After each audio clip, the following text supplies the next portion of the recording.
2024 স্বাস্থ্য বিষয়ক নতুন সংযোজন হেলথ ফর লাইফ অনুষ্ঠানে powered by team pharmaceuticals limited এবং সাথে আছি আমি ডাক্তার অর্থি জোখরিভ।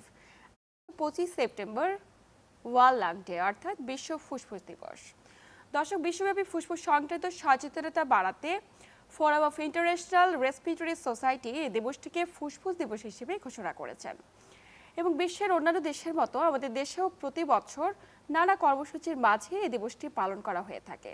তারই প্রেক্ষিতে আমাদের আজকের আয়োজন এবং ফুসফুস সংক্রান্ত নানা জটিলতা রোধে আজ কার্যকরী বিষয়গুলো নিয়ে বিস্তারিত আলোচনায় স্টুডিওতে আমাদের সাথে উপস্থিত আছেন স্বনামধন্য বক্ষব্যাধি বিশেষজ্ঞ এবং president of Bangladesh lung foundation অধ্যাপক ডাক্তার মোহাম্মদ আলী হোসেন। স্যার, স্বাগত আমাদের আজকের আয়োজনে। থ্যাংক ইউ স্যার, এই যে ওয়ার্ল্ড লাং ডে অর্থাৎ বিশ্ব ফুসফুস দিবস আমরা পালন করছি বিশ্বব্যাপী, আসছে 25 সেপ্টেম্বরে, এই দিবসটির তাৎপর্য কি এবং এবছরের এই দিবসটির প্রতিপাদ্য বিষয় কি?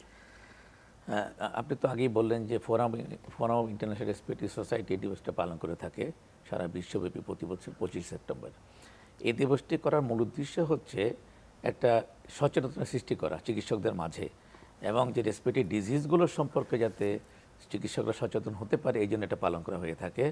পাশাপাশি পেশেন্টরা যাতে সিকিউর ফিল করে যে পেশেন্টের রেসপিরেটরি ডিজিজের জন্য একটা দিবস ইয়ারলি পালন করা হচ্ছে। আর এই বছরের প্রতিপাদ্য হচ্ছে access to prevention treatment for all, অর্থাৎ আমরা কিন্তু রেসপিরেটরি ডিজিজগুলোতে প্রিভেনশন করার জন্যই সবাইকে এনকারেজ করব এবং রেসপিরেটরি ডিজিজের জন্য সবাই যাতে চিকিৎসা সমানভাবে পেয়ে যায় সেটা নিশ্চিতকরণের লক্ষ্যে কিন্তু এই দিবসটা পালন করা হয়ে থাকে। নিশ্চয়ই। তো বিশ্বব্যাপী ফুসফুসের জটিলতা আক্রান্তের ঝুঁকিতে কত ব্যক্তি রয়েছেন? আমাদের সারা বিশ্বে কিন্তু রেসপিরেটরি ডিজিজটা প্রতিদিন বাড়ছেই এবং এক সময় এটা ছিল 6 নম্বরে, এখন বর্তমান 3 নম্বরে উঠে আসছে। আমরা হয়তো আপনারা দেখতে পাবেন আগামী 10-20 বছর পর এটা one of the second commonest disease for the world wide হয়ে যাবে, কারণ প্রতিনিয়তই কিন্তু ফুসফুস ডিজিজ বাড়ছে এবং শুধু বাড়ছে না, এই জটিলতাও বাড়ছে প্রকটভাবে। এই জন্য কিন্তু ফুসফুস ডিজিজের উপরে এখন বর্তমানে খুব বেশি সচেতন করার জন্য একটা আপনি বলতে পারেন যে একটা ব্যাপক প্রচারণা চালাচ্ছে সবাই সারা বিশ্বব্যাপী। নিশ্চয়ই। তো বাংলাদেশে আমরা কি রকম অবস্থায় রয়েছি ফুসফুসের জটিলতায়? আমাদের বাংলাদেশে একটা বিরাট জনগোষ্ঠী ফুসফুসে ভুগছে এবং বিশেষ করে আমাদের একটা children age group, working age group এবং এল্ডারলি পেশেন্টটা খুব বেশি সাফার করছে। তার প্রধান কারণ হচ্ছে দুটো, একটা হচ্ছে ম্যালনিউট্রিশন, আর একটা হচ্ছে এনভায়রনমেন্টাল পলিউশন, থার্ড হচ্ছে যে পভার্টি। কারণ এই পভার্টির কারণে অনেক ফুসফুসের ডিজিজ চিকিৎসা করা সম্ভব হয় না, কারণ ফুসফুসের কিছু কিছু ডিজিজ আছে যেগুলোতে সারা বছরব্যাপী চিকিৎসার প্রয়োজন হয়, মনিটরিংয়ের ব্যবস্থা থাকতে হয়, সেটা অনেকটা পক্ষে সম্ভব হয় না। সেই জন্য আমাদের দেশেও কিন্তু প্রতিনিয়ত ফুসফুসের রোগ বাড়ছে, নিশ্চয়ই বেড়েই চলছে এবং আমরা কোনোভাবে এটাকে নিয়ন্ত্রণে রাখতে পারছি না। আমরা একদম যে পারছি না তা না, কিন্তু আমরা অনেকাংশে নিয়ন্ত্রণ করতে সক্ষম হচ্ছি। তার কারণ হচ্ছে যেমন আমাদের দেশের টিউবারকুলোসিসটা অনেকাংশে কিন্তু আমরা নিয়ন্ত্রণ করতে সক্ষম হয়েছি। নন কমিউনিকেবল ডিজিজ যেগুলো, সেগুলোতে আমরা একটু পিছিয়ে আছি। যেমন ধরেন অ্যাজমা, সিওপিডি, এই যে নন কমিউনিকেবল ডিজিজ, এগুলোতে আমরা পিছিয়ে আছি। তার কারণ হচ্ছে, এটার প্রধান কারণ হচ্ছে এই সকল চিকিৎসার পাশাপাশি পেশেন্টকে ওষুধের নিশ্চিত করতে হয়, যেটা একটা বিশাল জনগোষ্ঠীর জন্য এই ওষুধের খরচ বহন করা অনেক সম্ভব হয় না। সেই জন্য আসলে আমাদের এই নন কমিউনিকেবল ডিজিজেই কিন্তু বেশিরভাগ সাফার করে থাকে। নিশ্চয়ই। স্যার, আপনি তো বাংলাদেশ লাং ফাউন্ডেশনের প্রেসিডেন্ট, তো আপনারা ফুসফুসকে ভালো রাখতে কি কি ধরনের কার্যক্রম গ্রহণ করছেন? আমরা লাং ফাউন্ডেশনের পক্ষ থেকে অনেকগুলো প্রোগ্রাম করে থাকি। একটা হচ্ছে যে অ্যাওয়ারনেস অ্যামং দ্য ফিজিশিয়ানস, অর্থাৎ আমাদের চিকিৎসকরা যাতে করে আপডেট নলেজ পেতে পারে, সেই জন্য আমরা ডিস্ট্রিক্ট লেভেলে গিয়ে একটা মেডিকেল এডুকেশনের ব্যবস্থা করে থাকি, সেমিনার সিম্পোজিয়াম করে থাকি, এটা একটা। সেকেন্ড হচ্ছে রিসেন্ট যে টেকনোলজিগুলো আছে যেগুলোতে ফুসফুসের রোগকে আইডেন্টিফাই করা সম্ভব, এগুলোকে আমরা ব্যবহার করি। যেমন আমরা স্পাইরোমেট্রি ওয়ার্কশপ করি, যেটা দিয়ে আমরা অ্যাজমা পেশেন্ট ডায়াগনোস করা যায়, সিওপিডি ডায়াগনোস করা, যেগুলো আমরা ওয়ার্কশপ অ্যারেঞ্জ করে থাকি। থার্ড হচ্ছে আমরা পেশেন্টের জন্য কিছু অ্যাডভোকেসি প্রোগ্রাম করি। আমরা বিভিন্ন ডিস্ট্রিক্টে গিয়ে লাং ফাউন্ডেশনের পক্ষ থেকে যে অ্যাডভোকেসি প্রোগ্রাম, যে পেশেন্টকে অ্যাওয়ার করার জন্য তার কী করা উচিত, কী করা উচিত না, এইসব অ্যাডভোকেসি প্রোগ্রাম করি। আরেকটা জিনিস আমরা করে কিছু ওয়ার্কশপ করি আমরা চিকিৎসকদের জন্য, যে রেডিওলজি ওয়ার্কশপ করি লাং ফাউন্ডেশনের পক্ষ থেকে, যেটা এক্স রে দেখে কীভাবে শনাক্ত করবে ফুসফুসীয় রোগগুলোকে। আচ্ছা আচ্ছা। তো অনেক ধরনের কার্যক্রম গ্রহণ করছেন এবং এর মাধ্যমে ফুসফুসের জটিলতাগুলো কিছুটা কমিয়ে আনা সম্ভব। অবশ্যই, কারণ আমাদের চিকিৎসা যে যত বেশি এই ব্যাপারে সচেতন হবে তত বেশি জটিলতা এড়ানো সম্ভব হবে। তার কারণ হচ্ছে রোগটা তত তাড়াতাড়ি আইডেন্টিফাই করা সম্ভব হবে। নিশ্চয়ই তাই। স্যার, বাংলাদেশের প্রেক্ষাপটে ফুসফুসের কমন কি কি ধরনের জটিলতায় সাধারণত মানুষেরা সাফার করে? আমরা সাধারণত বলি যে বিগ 5 ডিজিজ, এটা হচ্ছে কমন, বাংলাদেশেও যেমন কমন, সারা ওয়ার্ল্ডেও কমন। যেমন অ্যাজমা, ক্রনিক অবস্ট্রাকটিভ পালমোনারি যেটাকে আমরা সিওপিডি বলি, লাং ক্যান্সার, টিউবারকুলোসিস এবং পালমোনারি ইনফেকশন। এই পাঁচটাই হচ্ছে কমন ডিজিজ আমাদের দেশে এবং বিদেশেও। এবং বর্তমানে কিন্তু সারা ওয়ার্ল্ডে এই পাঁচটার উপরেই বেশি নজরদারি দেওয়া হচ্ছে, কারণ এই কমন ডিজিজেই কিন্তু ওয়ার্ল্ডের প্রায় 85% পেশেন্ট সাফার করে, আর বাকি 15% পেশেন্ট হচ্ছে আদার রেয়ার ডিজিজগুলোতে। সেই জন্য আমরা এই পাঁচটা ডিজিজের উপরে আমরা শুধু আমরা নয়, সারা পৃথিবীব্যাপী সবাই কিন্তু এর উপরে জোর দিচ্ছে, যাতে করে এই পাঁচটা ডিজিজ কোনোভাবে প্রিভেনশন, তার মধ্যে ইনফেকশনটা প্রিভেনশন করা অনেকাংশেই সম্ভব, যেটা ভ্যাকসিনের মাধ্যমে অথবা আপনার সচেতনের মাধ্যমে সম্ভব। আর বাকি যেগুলো আছে যেমন অ্যাজমা, সিওপিডি, এগুলোতে যদি আমরা প্রপার কাউন্সিলিং করে থাকি তাহলে রোগ হওয়াটা সম্ভব না, কিন্তু এর তীব্রতাকে প্রিভেন্ট করা সম্ভব। নিশ্চয়ই। আর বাকি যেগুলো আছে, যে লাং ক্যান্সার কথা বললেন, লাং ক্যান্সারটা কিন্তু যদি আর্লি ডিটেকশন করা যায় এটা 100% কিউরেবল। আচ্ছা এটা আচ্ছা। অনেকেই হয়তো জানেন না। সুতরাং আমরা যদি ক্যান্সার স্ক্রিনিং প্রোগ্রামটা করতে পারি তাহলে কিন্তু আমরা ডিটেক্ট করতে পারি খুব আর্লি স্টেজের লাং ক্যান্সারকে, তাহলে কিন্তু তা প্রিভেনশন করা সম্ভব। অর্থাৎ যেই পাঁচটা ডিজিজ নিয়ে সবাই আমরা চিন্তিত, এই পাঁচটা প্রত্যেকটাকে যদি আমরা এক একটা কম্পাউন্ড ধরে এগিয়ে যাই তাহলে কিন্তু প্রত্যেকটা ডিজিজেই অনেকাংশে নিয়ন্ত্রণ করা সম্ভব। নিশ্চয়ই তাই। সারা দেশে অসংখ্য ব্যক্তি অ্যাজমা জনিত জটিলতায় ভুগছেন। স্যার, একজন ব্যক্তি কি করে বুঝবেন তিনি অ্যাজমায় আক্রান্ত? শ্বাসকষ্ট কি একমাত্র উপসর্গ? অ্যাজমাতে শ্বাসকষ্ট হচ্ছে একটা কম্পোনেন্ট। নিশ্চয়ই। এছাড়া পেশেন্টের যেটা হয়ে থাকে অ্যাজমাতে, শ্বাসকষ্টের পাশে বুকে একটা বাঁশির মতো শব্দ হয়, তার সাথে অনেকের হাঁচি থাকে, নাক দিয়ে পানি পড়ে, এবং এই জিনিসটা এপিসোডিক হতে হয়, অর্থাৎ একবার হলো ভালো হয়ে গেল আবার হলো, বারবার যখন হবে তখন সেটাকে আমরা অ্যাজমা হিসেবে লেবেল করব। আচ্ছা কিন্তু আচ্ছা। একবার হয়ে ভালো হয়ে গেল সেটা কিন্তু অ্যাজমা নয়। আচ্ছা। সেই জন্য অ্যাজমা ডায়াগনোসিসের জন্য কিন্তু পেশেন্টের হিস্ট্রি খুব ইম্পর্টেন্ট, যে নিশ্চয়ই। পেশেন্টের কখন এটা হচ্ছে এবং তার ম্যানিফেস্টেশনটা কি এবং বছরে কয়বার হলো। ইউজুয়ালি দেখা যায় যে একবার ভোগার পরে সে ভালো হয়ে গেল, আবার সিজন চেঞ্জের সাথে হচ্ছে, তখন হয়তো আরেকটা এপিসোড হলো, আবার হয়তো টেম্পারেচার যখন ফ্লাকচুয়েট করে তখন হচ্ছে, অথবা সে যদি কোনো এক্সপোজার টু দ্য সেন্সিটিভ পার্টিকেলসে যায় তখন হচ্ছে, অর্থাৎ ডাস্টে গেলে হচ্ছে, পোলেনের সিজনে হচ্ছে, তাহলে এরকম যদি এপিসোডিক হইতে বারবার হয় তখন সেটাকে আমরা লেবেল করি অ্যাজমা হিসাবে। আচ্ছা এবং এটা আপনার ক্লিনিক্যালিও লেবেল করা যায়, অথবা অনেক সময় দেখা গেল যে in between the symptom patient is free, তার কোনো সমস্যা নেই, তখন সেটাকে ডায়াগনোস করার জন্য আমরা একটা যন্ত্রের সহায়তা নিই, যেটাকে বলি আমরা স্পাইরোমিটার। আচ্ছা। স্পাইরোমিটার দিয়ে আমরা প্রভোকেট করে বের করতে পারি যে ওই পেশেন্টটা অ্যাজমা সাফার করছে কিনা। নিশ্চয়ই। তো এই যে স্পাইরোমিটার যেটার মাধ্যমে শনাক্তকরণ করে থাকে, অবশ্যই এটার জন্য সুনির্দিষ্ট চিকিৎসকের কাছে যাওয়া প্রয়োজন। স্পাইরোমিটার একজন চিকিৎসকের যারা চেস্ট রিলেটেড প্র্যাকটিস করে অথবা যে কোনো ল্যাবরেটরিতে এটা আছে, এবং স্পাইরোমিটার দিয়ে রোগী যদি তার সিমটম না থাকে তখন শনাক্ত করা হয়। আচ্ছা। তবে ইউজুয়ালি অ্যাজমা পেশেন্টের যে হিস্ট্রি সেটাই যথেষ্ট হিস্ট্রি থেকে 90% শনাক্ত করা diagnose করা সম্ভব। সম্ভব। তো আক্রান্তের ঝুঁকিতে কারা থাকে? এত ব্যক্তি অ্যাজমা রোগে আক্রান্ত হচ্ছে, আক্রান্তের ঝুঁকিতে কারা এবং কারণগুলো কি? অ্যাজমা হচ্ছে বেসিক্যালি একটা মাল্টিফ্যাক্টরিয়াল ডিজিজ, অর্থাৎ অনেকগুলো ফ্যাক্টর এখানে কাজ করে। আচ্ছা। একটা হচ্ছে একটা কম্পোনেন্ট, তার মধ্যে জেনেটিক প্রিডিসপোজিশন একটা কম্পোনেন্ট, সেকেন্ড হচ্ছে এনভায়রনমেন্ট, থার্ড হচ্ছে ফুড হ্যাবিট, ফোর্থ হচ্ছে পেশেন্টের যে হাউস হোল্ড এনভায়রনমেন্ট, সেটা হচ্ছে অর্থাৎ external environment including internal environment, দুইটাই ইকুয়ালি ইম্পর্টেন্ট। তো সুতরাং যাদের জেনেটিক্যালি প্রিডিসপোজড কন্ডিশন থাকে তাদের ক্ষেত্রে ডাস্ট এক্সপোজারে হলে অথবা অ্যালার্জেন এক্সপোজারে হলে, টেম্পারেচার ফ্লাকচুয়েট করলে অ্যাজমা হতে পারে, এটা একটা গ্রুপ। সেকেন্ড হচ্ছে অনেকের কিছু সেন্সিটিভিটি থাকে, কিছু ফুড অ্যালার্জি থাকতে পারে, কোনো ওষুধে অ্যালার্জি থাকতে পারে, তারাও আক্রান্তের ঝুঁকি থাকতে পারে। অর্থাৎ একজন পার্সন যদি কেয়ারফুল হয়ে যায় এইসব ব্যাপারে তাহলে কিন্তু অ্যাজমার ঝুঁকি থাকে না। নিশ্চয়ই। কিন্তু যদি সে ডাস্ট এক্সপোজার হয় রিপিটেডলি, অথবা রিকারেন্ট, তার বাচ্চাদের ক্ষেত্রে যেটা আমরা দেখি যে ছোটোকালে তার একটা ব্রঙ্কিওলাইটিস হলো, এটা যদি রিকারেন্ট ইনফেকশন হয়, ভাইরাল এপিসোড হয়, তাহলে ওই বাচ্চাটা ডেভেলপ করে একটা সেন্সিটিভিটি ডেভেলপ করে, then he or she develop bronchial asthma. Otherwise usually একজন সুস্থ ব্যক্তি যদি প্রপার ওয়েতে লাইফ লিড করে, অ্যালার্জেন অ্যাভয়েড করে, তাহলে কিন্তু তার অ্যাজমার ঝুঁকি থাকে না। নিশ্চয়ই। তো অ্যাজমার ঝুঁকিতে যে সমস্ত ব্যক্তি রয়েছে, আপনি বলছিলেন ফুড অ্যালার্জি বা খাদ্যাভ্যাসে একটি বিশাল তাদের ভূমিকা রয়েছে, তাদেরকে বিশেষ করে খাবার গ্রহণ থেকে আপনি একটু ডিটেইলস থাকার পরামর্শ দেবেন? এখানে খুব ইম্পর্ট্যান্ট হচ্ছে বাচ্চাদের ক্ষেত্রে ব্রেস্ট ফিডিং খুবই ইম্পর্ট্যান্ট। ব্রেস্ট ফিড যারা করে তাদের আক্রান্ত হওয়ার ঝুঁকি একেবারে নাই বললেই চলে, কারণ তার বডিতে প্রপার ইমিউনিটি ডেভেলপ করে থাকে। যারা ব্রেস্ট ফিড করে না সেসব বাচ্চাদের একটা ফ্রিকোয়েন্টলি রিকারেন্ট ইনফেকশনের কারণে একটা হওয়ার ঝুঁকি থাকে, এটা একটা গ্রুপ। সেকেন্ড হচ্ছে ফুড অ্যালার্জিতে অ্যাজমা সম্ভাবনা খুবই কম। যাদের অ্যাজমা থাকে তাদের যদি ফুড অ্যালার্জেন এক্সপোজড হয় তাদের অ্যাজমা অ্যাটাক হতে পারে। ইউজুয়ালি ফুড ইটসেলফ অ্যাজমা করে না বেসিক্যালি, কিন্তু যদি কারো অ্যাজমা হয়ে যায় এবং তার যদি অন্য কোনো খাবারে অ্যালার্জি থাকে তখন সে সেটা খেলে আক্রান্ত হতে পারে।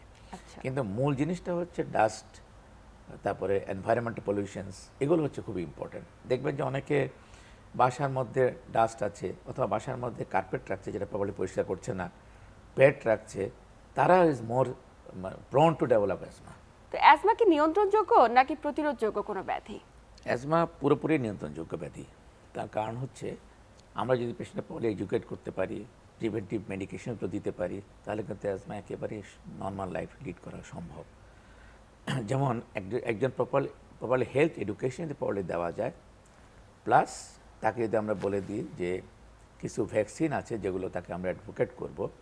যেমন আমাদের দেশে যখন সিজনাল ফ্লু হয় তখন অ্যাজমা অ্যাটাক বেড়ে যায়, কারণ যে কোনো ভাইরাল ইনফেকশনের পরে অ্যাজমা অ্যাটাক হয়ে থাকে। তো পেশেন্ট যদি প্রতি বছর ফ্লু ভ্যাকসিন নেয় অনেকাংশে প্রিভেন্ট হয়ে যাবে। সেকেন্ড হচ্ছে আমাদের কিছু এল্ডারলি পেশেন্ট আছে যাদের নিউমোনিয়া হলে অ্যাজমা অ্যাটাকগুলো হয়। তা আমরা তাকে নিউমোনিয়ার বিরুদ্ধে ভ্যাকসিন দিয়ে দিই তাহলে কিন্তু অ্যাজমা অ্যাটাক প্রিভেনশন হয়ে যাবে।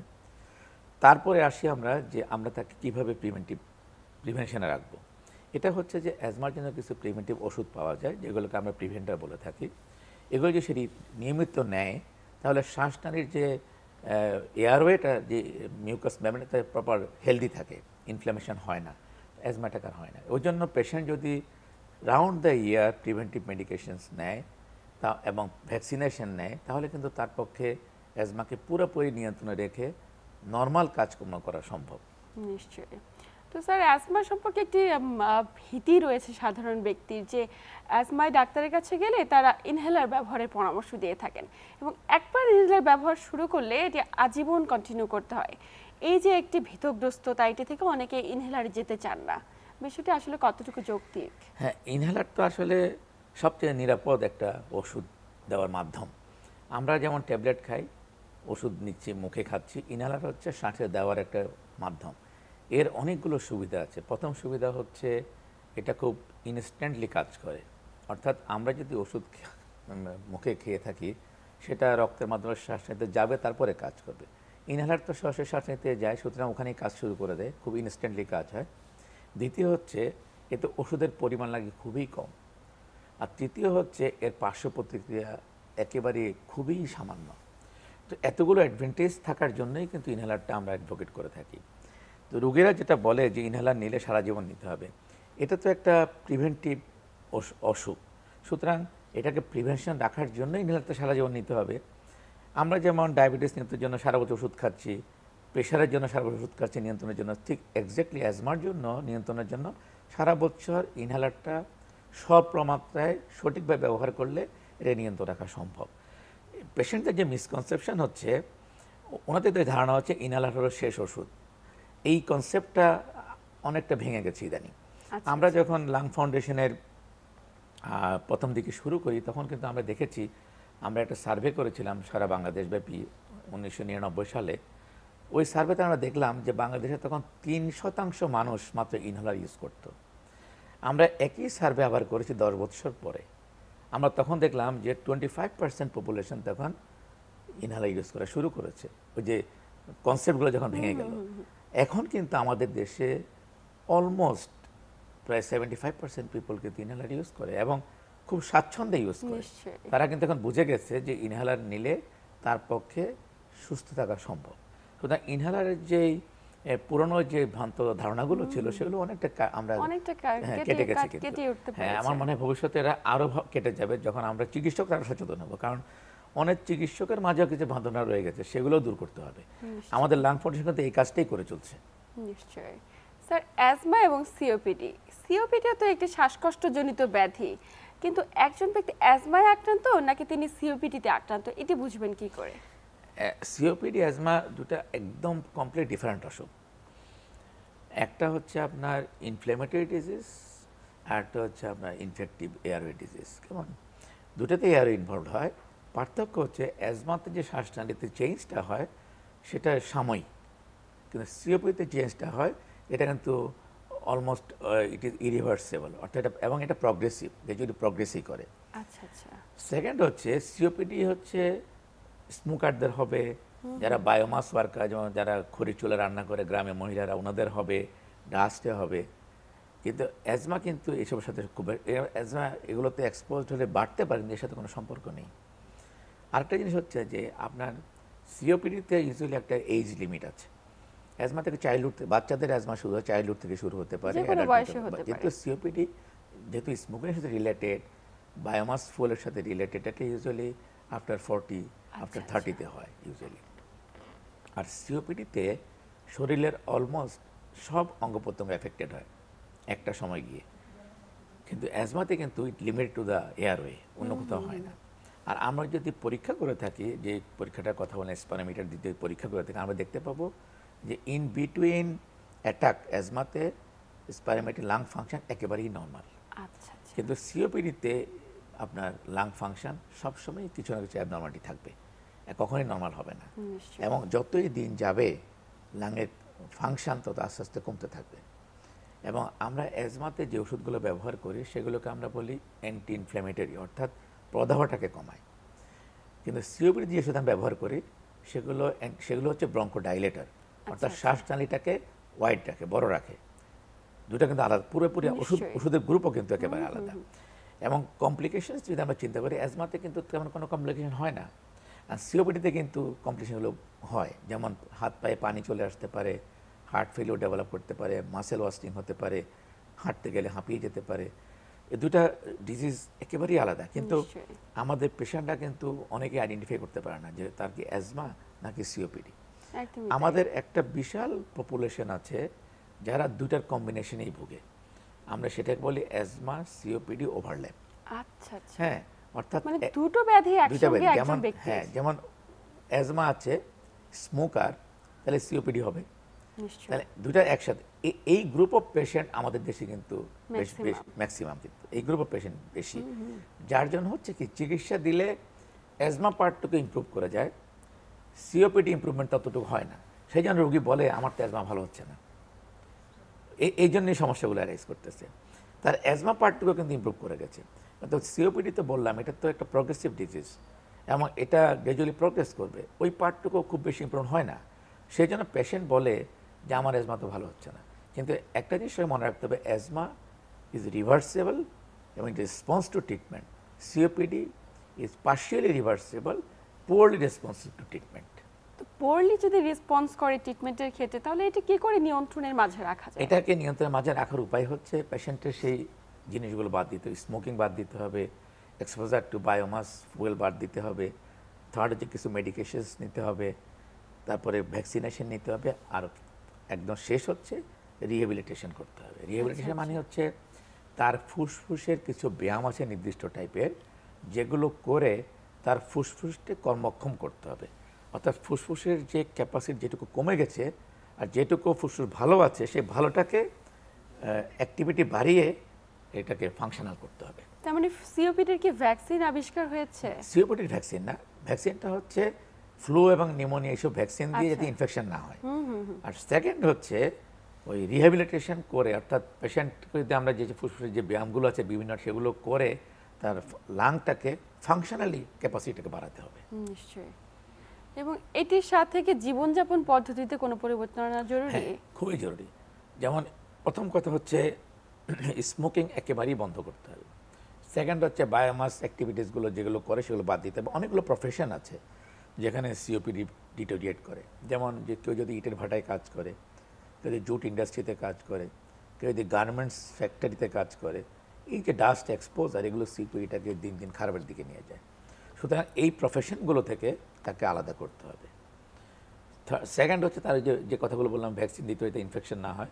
আর তার রিহেবিলিটেশনটা খুব বেশি জরুরি, অর্থাৎ তাকে ফুসফুসের নির্দিষ্ট কতগুলো ব্যায়াম আছে যেগুলো করে তার ফুসফুসের কাজের পরিমাণটাকে ফুসফুসের অ্যাক্টিভে বাড়াতে হবে। এটা যদি করা যায় তাহলে কিন্তু সিওপিডিটাকেও কিন্তু অনেকাংশে নিয়ন্ত্রণ করা সম্ভব, অনেকাংশে, পুরোপুরি না করলে। অর্থাৎ একটা পেশেন্ট যদি আমরা খুব বেশি সাফার করে, তার অন্তত পক্ষে আমরা 75-80% ফাংশনটাকে ফিরিয়ে আনতে পারবো, এটা সম্ভব। কিন্তু মুশকিল হচ্ছে যে ওই প্রফেশনগুলো বাদ দিয়ে সে কোথায় যাবে, যে ইটের ভাটায় কাজ করে সেই কোথায় যাবে। সেই জন্য তার এই জিনিসটা খুব ইম্পর্টেন্ট, তার ওয়ার্কিং এনভায়রনমেন্টটাকে ঠিক করতে হবে সবার আগে। কারণ যত সে এক্সপোজড হবে to the working that environment, COPD তত ডিটোরিয়েট করবে। আচ্ছা আচ্ছা আচ্ছা। তো এক্ষেত্রে আসলে সকল বিষয়গুলো নিয়ে যারা অ্যাজমা কিংবা সিওপিডিতে ভুগছেন এবং যারা ফুসফুসে নানা জটিলতায় আক্রান্তের ঝুঁকিতে রয়েছেন, তাদের উদ্দেশ্যে আপনার পরামর্শ কি থাকবে? ফুসফুস যারা ভুগছেন তাদের প্রতি আমার অনুরোধ হচ্ছে, প্রথম কথা হচ্ছে আপনারা নিজেরা বুঝে নেবেন কোন এনভায়রনমেন্টে গেলে আপনার সমস্যা হচ্ছে, সেটা অ্যাভয়েড করা। যদি ওরকম কোনো ঝুঁকিপূর্ণ এনভায়রনমেন্টে কাজ করে থাকেন, পারতপক্ষে সেটাকে বাদ দিয়ে অন্য প্রফেশনের দিকে ঝুঁকে পড়া। আরেকটা জিনিস হচ্ছে তার ভ্যাকসিন, ডেফিনেটলি সবাই প্রতি বছর ফ্লু ভ্যাকসিন নেবে, নিউমোনিয়া ভ্যাকসিন নেবে লাইফে একবার। আর কোন ইয়ারে তার অ্যাটাকগুলো হচ্ছে সেটাকে মার্ক করা, যে ইয়ারে তার অ্যাটাকগুলো হবে অ্যাটাকের আগেই যাতে সে প্রিভেন্টিভ ওষুধের মাত্রা বাড়িয়ে দিতে পারে। অর্থাৎ প্রিভেন্টিভ ওষুধ যদি সে ডেলি একবার নেয়, অ্যাটাক হওয়ার আগে সে দুবার করে নেবে, তাহলে কিন্তু ঝুঁকিটা থাকবে না। এই জিনিস যদি আমরা করি তাহলে কিন্তু আমাদের সকল পেশেন্ট অ্যাজমা সিওপিডি সঠিকভাবে নিয়ন্ত্রণ রেখে নর্মাল লাইফ লিড করতে পারবেন। নিশ্চয়ই স্যার, আমরা আলোচনার একদম শেষ প্রান্তে। আপনাকে আন্তরিক ধন্যবাদ গুরুত্বপূর্ণ তথ্য এবং পরামর্শের মাধ্যমে দর্শকদের উপকৃত করবার জন্য। আপনি ভালো থাকবেন। ধন্যবাদ। প্রিয় দর্শক, এই ছিল আমাদের আজকের আয়োজন। এতক্ষণ সাথে থেকে আমাদের আয়োজন দেখার জন্য সবাইকে আন্তরিক ধন্যবাদ। দেখা হবে আগামী পর্বে ঠিক একই সময়ে নতুন কোনো আলোচনায়।